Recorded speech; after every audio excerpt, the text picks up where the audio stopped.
Os decretos de Deus. O decreto de Deus é seu propósito ou determinação com respeito às coisas futuras. Usamos o singular, como fazem as Escrituras, a Romanos capítulo 8, versículo 28. Efésios capítulo 3, versículo 11, porque houve somente um ato de sua mente infinita acerca das coisas futuras. Entretanto, nós falamos como se houvesse muitos, porque as nossas mentes só conseguem pensar em ciclos sucessivos, conforme surgem os pensamentos e as ocasiões, ou com referência a vários objetos do seu decreto, os quais, sendo muitos, parecem-nos requerer um propósito diferente para cada um deles. O entendimento infinito de Deus não avança passo a passo, ou de etapa a etapa. Conhecidas por Deus são todas as suas obras desde a eternidade. Atos capítulo 15, versículo 18, versão autorizada KJ, 1611. As Escrituras fazem menção dos decretos de Deus em muitas passagens, empregando vários termos. A palavra decreto acha-se no Salmo capítulo 2, versículo 7, etc. Em Efésios capítulo 3. Versículo 11 lemos a respeito do seu eterno propósito. Em Atos capítulo 2, versículo 23, do determinado conselho e presciência de Deus. Em Efésios capítulo 1, versículo 9, do mistério da sua vontade. Em Romanos capítulo 8, versículo 29 lemos que ele também predestinou. Em Efésios capítulo 1, versículo 9, sobre o seu beneplácito. Os decretos de Deus são denominados seu conselho para significar que são consumadamente sábios. São chamados sua vontade para mostrar que ele não estava sob nenhum outro domínio, mas agiu de acordo com o seu beneplácito. Quando a norma de conduta de uma pessoa é a sua vontade, geralmente é caprichosa e irrazoável. Mas nos procedimentos divinos a sabedoria está sempre associada com a vontade e, por conseguinte, os decretos de Deus são descritos como sendo o conselho da sua vontade. Efésios capítulo 1, versículo 11. Os decretos de Deus se relacionam com todas as coisas futuras, sem exceção. O que quer que seja feito no tempo, foi pré-ordenado antes de iniciar-se o tempo. O propósito de Deus dizia respeito a todas as coisas, grandes e pequenas, boas e más, conquanto, com referência a estas, devemos ter o cuidado de afirmar que, se bem que Deus é o ordenador e controlador do pecado, não é o seu autor do mesmo modo como é o autor do bem. O pecado não poderia proceder de um Deus santo por criação direta e positiva, mas somente por permissão decretatória e ação negativa. O decreto de Deus é tão abrangente como o seu governo, estendendo-se a todas as criaturas e a todos os eventos. Relaciona-se com a nossa vida e com a nossa morte, com o nosso estado no tempo, bem como na eternidade. Como Deus faz todas as coisas segundo o conselho da sua vontade, ficamos sabendo por suas obras em que consiste, consistiu, o seu conselho, assim como julgamos a planta de um arquiteto, inspecionando o edifício que foi construído sob sua direção. Deus não decretou meramente criar o homem, colocá-lo na terra, e depois deixá-lo entregue à sua própria direção descontrolada. Antes, fixou todas as circunstâncias do destino dos indivíduos, e todas as particularidades que a história da raça humana compreende, desde o seu início até o seu fim. Ele não decretou simplesmente o estabelecimento de leis gerais para o governo do mundo, mas dispôs a aplicação dessas leis a todos os casos particulares.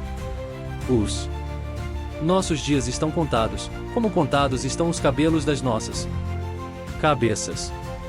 Podemos entender a extensão dos decretos divinos pelas distribuições providenciais, mediante as quais eles são executados. Os cuidados de Deus alcançam as criaturas mais insignificantes e os mais diminutos eventos, como a morte de um pardal e a queda de um fio de cabelo. Consideremos agora algumas das propriedades dos decretos divinos. Em primeiro lugar, são eternos.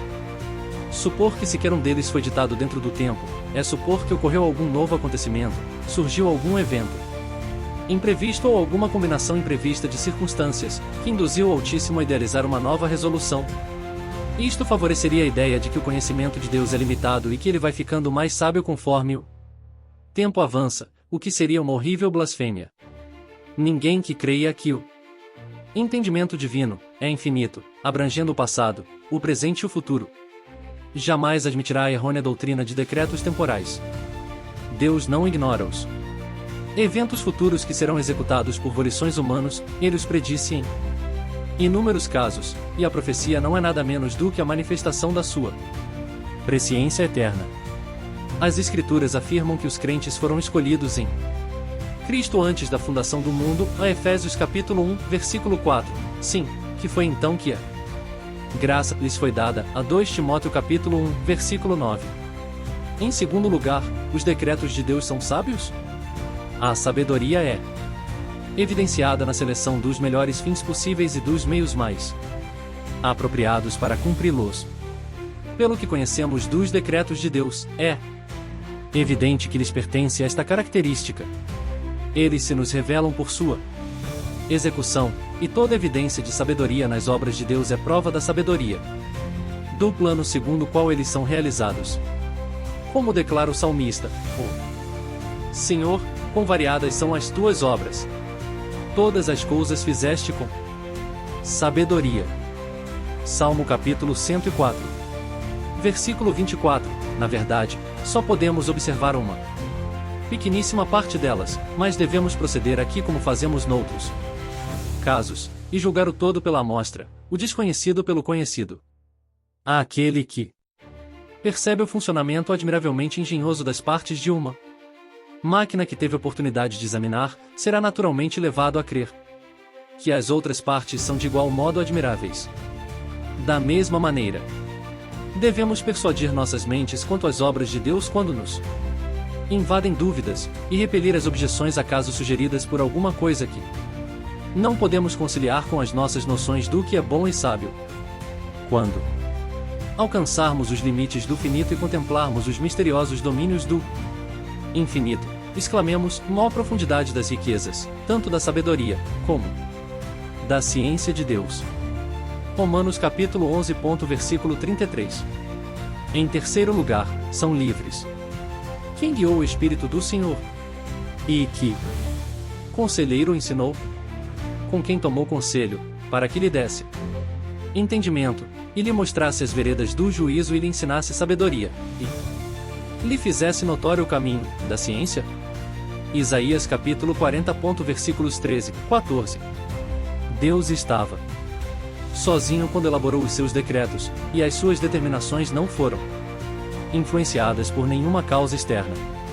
Ele era livre para decretar ou não, e para decretar uma coisa e não outra. É preciso atribuir esta liberdade àquele que é supremo, independente e soberano em tudo o que faz. Em quarto lugar, são absolutos e incondicionais. Sua execução não depende de qualquer condição que se pode ou não cumprir. Em cada caso em que Deus tenha decretado um fim, decretou também todos os meios para esse fim. Aquele que decretou a salvação dos seus eleitos, também decretou produzir fé neles. 2 Tessalonicenses capítulo 2, versículo 13. O meu conselho será firme, e farei toda a minha vontade. Isaías capítulo 46, versículo 10. Mas não poderia ser assim, se o seu conselho dependesse de uma condição que não pudesse ser cumprida. Não. Entanto Deus faz todas as coisas segundo o conselho da sua vontade. Efésios capítulo 1. Versículo 11. Lado a lado com a imutabilidade e invencibilidade dos decretos de Deus, as Escrituras ensinam claramente que o homem é uma criatura responsável e que tem que responder por suas ações, e se as nossas ideias se formam com base na palavra de Deus, a defesa de um daqueles ensinos não levará à negação do outro. A reconhecemos sem reserva que a real dificuldade em definir onde um termina e o outro começa, sempre acontece isto quando há uma conjunção do divino e do humano. A verdadeira oração é ditada pelo Espírito e, não obstante, é também o clamor do coração humano. As Escrituras são a palavra de Deus inspirada, mas foram escritas por homens que eram algo mais que máquinas nas mãos do Espírito. Cristo é Deus e homem. Ele onisciente, mas crescia em sabedoria. A Lucas capítulo 2. Versículo 52. É todo-poderoso, porém foi crucificado por fraqueza. 2 Coríntios capítulo 13. Versículo 4. É o príncipe da vida e, contudo, morreu. Mistérios profundos são estes, mas a fé os recebe sem contestação. Tem-se assinalado muitas vezes no passado que toda objeção contra os decretos eternos de Deus aplica-se com igual intensidade contra a sua eterna presciência. Se Deus decretou ou não todas as coisas que acontecem, aqueles que admitem a existência de Deus reconhecem que Ele sabe de antemão todas as coisas. Pois bem é evidente que se Ele conhece de antemão todas as coisas, Ele as aprova ou não as aprova, isto é, ou quer que se realizem, ou não quer. Mas querer que se realizem é decretá-las, a Jonathan Edwards. Finalmente, procure-se supor e depois contemplar o oposto. Negar os decretos divinos seria proclamar um mundo, e tudo que se relaciona com ele, regulado somente por acaso ou por destino cego. Então, que paz, que segurança, que consolo haveria para os nossos pobres corações e mentes? Que refúgio haveria para onde fugir na hora da necessidade e da provação? Nada disso haveria. Não haveria nada menos que as densas trevas e o abjeto horror do ateísmo. Ó meu leitor, quão agradecidos devemos estar porque tudo está determinado pela infinita sabedoria e bondade de Deus. Quanto louvor e gratidão devemos a Ele por seus decretos. Graças a estes, sabemos que todas as coisas contribuem juntamente para o bem daqueles que amam a Deus, daqueles que são chamados por seu decreto. Romanos capítulo 8. Versículo 28. Podemos muito bem exclamar, glória pois a Ele eternamente. Amém. Romanos capítulo 11, versículo 36. Gostou? Ainda tem mais. Ainda faltam 13 atributos para você conhecer. Curta, compartilhe e segue o canal para mais vídeos. Deus te abençoe.